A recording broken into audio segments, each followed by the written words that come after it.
Hello again, people. The attack here. First video in days. I will definitely be making an attack line tomorrow. A lot of stuff, but that's not what this video is for. This video is about the WWE Raw review for tonight. A lot of somewhat interesting things happened, including one little thing. All I gotta say is, finally. Anyway, let's get started with our first segment, Triple H coming out after Punk came out first, talking about the whole Triple H Kevin Nash situation, about them apparently not getting along. Punk ain't buying shit. Punk ain't he doesn't think Triple H and Nash really hate each other right now. Because you see like Nash pushing Triple H at the contract signing back at Super SmackDown Live this past Tuesday. And Punk doesn't believe that Triple H hates Nash for 1 minute. That they're actually scheming and playing with Punk's mind and basically lying. The only one who's actually lying is Mr. Nash. Apparently Triple H came out after Nash came flying down because Punk wants to get his hands on Nash. Of course he can't. He'll be taking on Triple H and Iron Champions.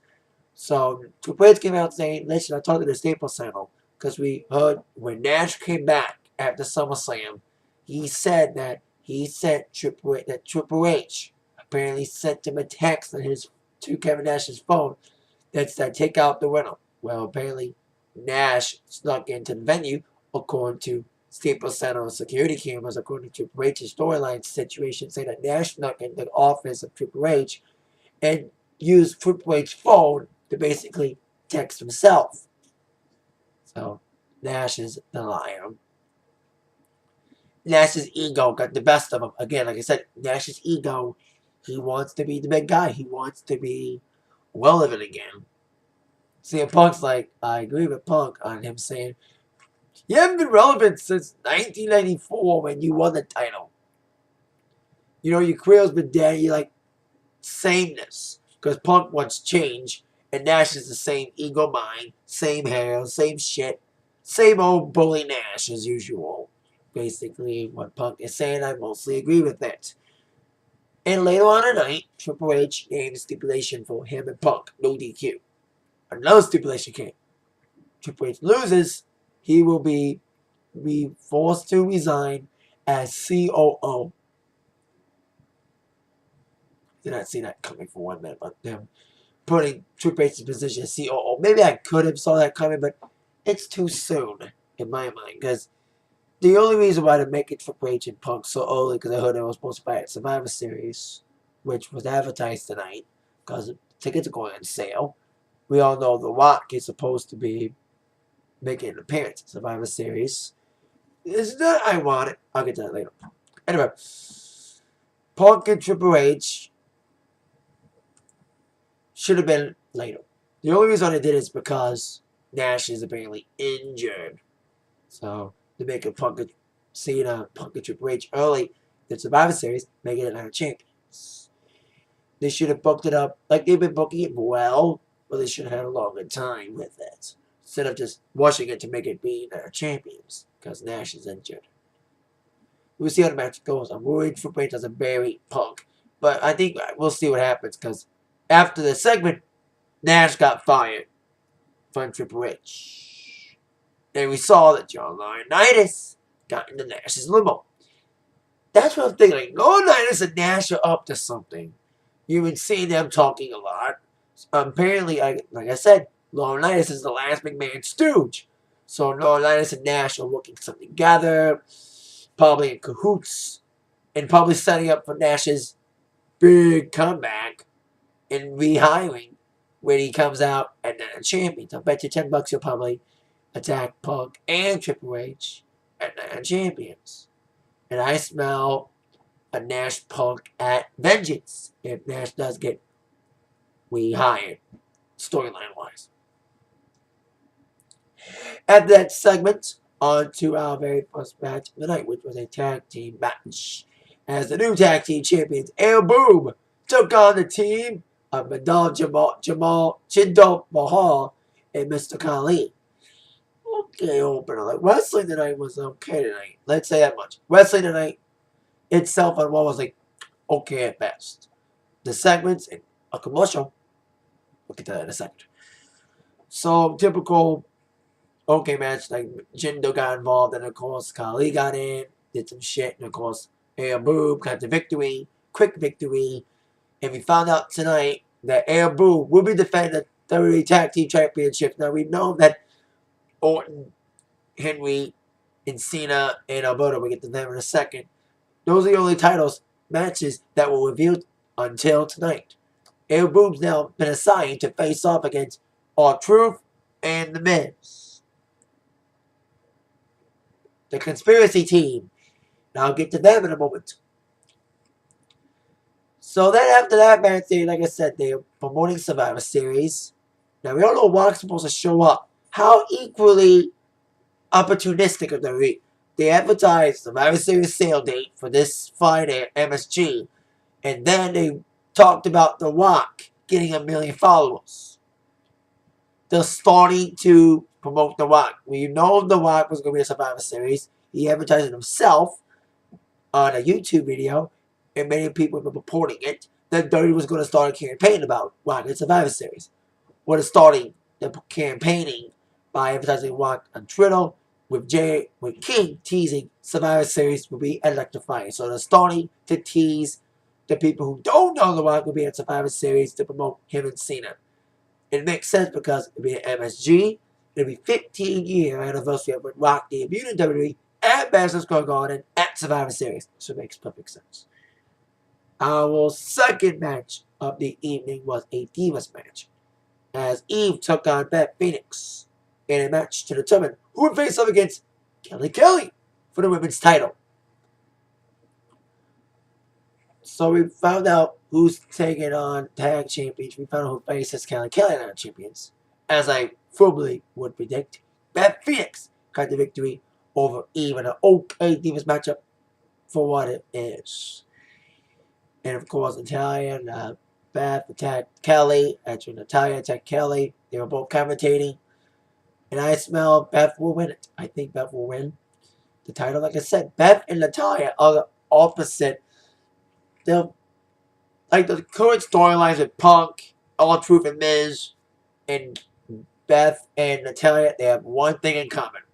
They all want change. They all want different things to happen.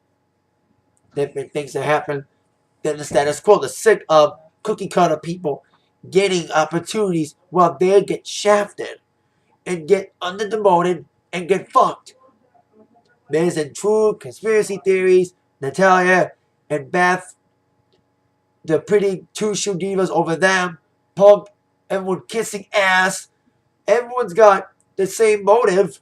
They want change, but different topics, different ways of saying they want change, basically. They all want different things to happen. They all want their chance to shine instead of everybody else getting it all the time. Which brings us to R-Truth and Punk. R-Truth interfered in Punk's match against Miz. Miz did the same tonight. But Miz got thrown out, though. Okay matchup with R-Truth and Miz. The conspiracy thing, I love the storyline right now. Them being able to shoot against WWE people like Punk is. So, like I said, all the storylines with Punk, R-Truth, and Miz, and Beth and Natalia, they all are great storylines because it gives WWE an edge right now. They're the edgiest thing about the company right now. So after Miz tripped up Punk very towards the end of the match, I thought R-Truth was going to get back up and get Punk after being distracted from Miz. But instead, Punk got the GTS on Truth and got the victory over R-Truth.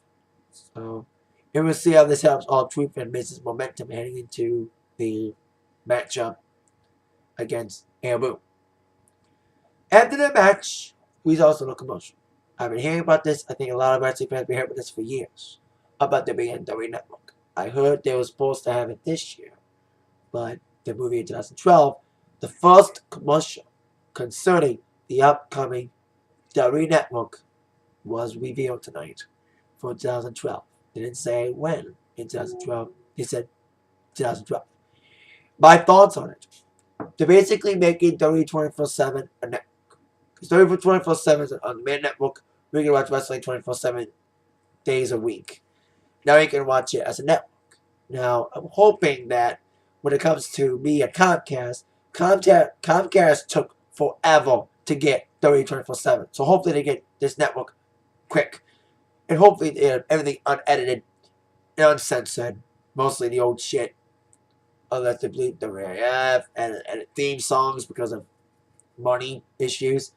But we'll see how it works out. A whole network dedicated to wrestling. We'll see if it's a bright idea or not. And then maybe if it's a success or not, maybe it'll lead to a UFC network. Which was rumored to. But maybe if WWE Network does well, maybe that'll make people say, let's do a UFC network. That could happen because they were supposed to buy out G4. But they didn't want to do that yet. Then we had Orton in a typical squash match. Orton took on Heath Slater and Wendy. Basically, Wendy got served with Orton beating him up in less than 5 minutes. Typical squash with him beating Heath Slater with RKO. Speaking of jobbers that are getting promoted, Zack Ryder teamed up with Jerry the King Lawler tonight against McGillicuddy and Otunga. Now, we saw the problems with Otunga and McGillicuddy with Lawler last week with them confronting King, and then they challenged him to a tag match with Lawler and Mr. Ryder getting victory. Decent matchup for being a comedy sketchy match with Lawler getting the boss, but then Zack wanted the finish. He wanted the win while taping his hit in the next show, The Long Island Story. I'm glad that they're getting Zack Ryder time again on TV. They're getting him screen time again. So I'm happy about that. Speaking of getting airtime again, Morris got airtime again now. We ended with Cena Alberto getting confronted now. Alberto was talking to people all night because Alberto wasn't on Raw last week because of his visa. The storyline reason was he wants to protect Cena getting his ass whipped early because he beat him 2 weeks ago.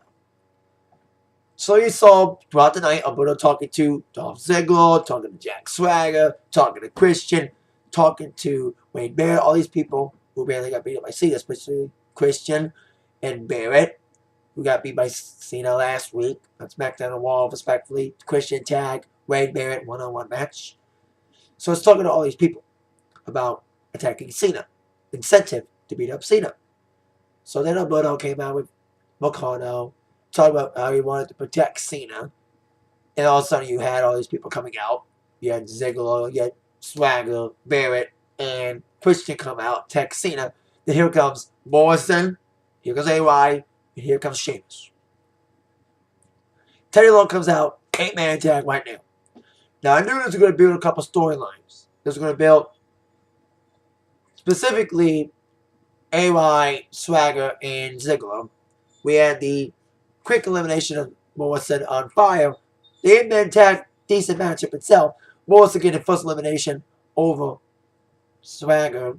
Swagger and Ziggler was like the story of the match, basically, was their continuing tension about Vicky Guerrero. Vicky came out. They've had several blind tags, tagging in and out throughout the evening, trying to impress Vicky, which ended up being them being the only ones against Cena when everyone else got eliminated. Everybody got eliminated by Swagger. I think Swagger eliminated AY and Morrison in less than a few minutes. Christian eliminated Sheamus. No, I think Swagger eliminated Sheamus, or did Ziggler did. Because Christian got out too. Then you had, like I said, Sheamus was out. Then you had Ziggler and Mr.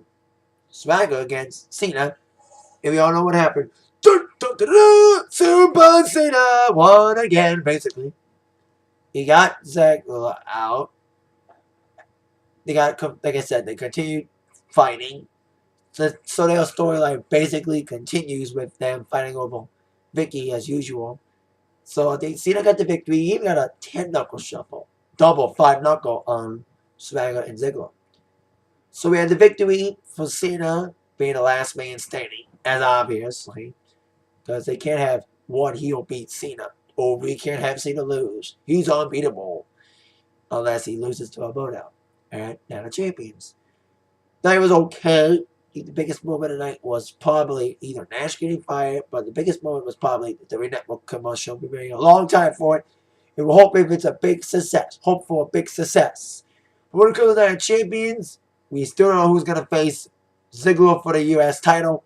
I'm guessing AY. I would not be surprised if they make it a triple threat between AY, Ziggler, and Swagger as well. When it comes to IC title, Cody Rhodes, who knows, and who cares, probably DiBiase.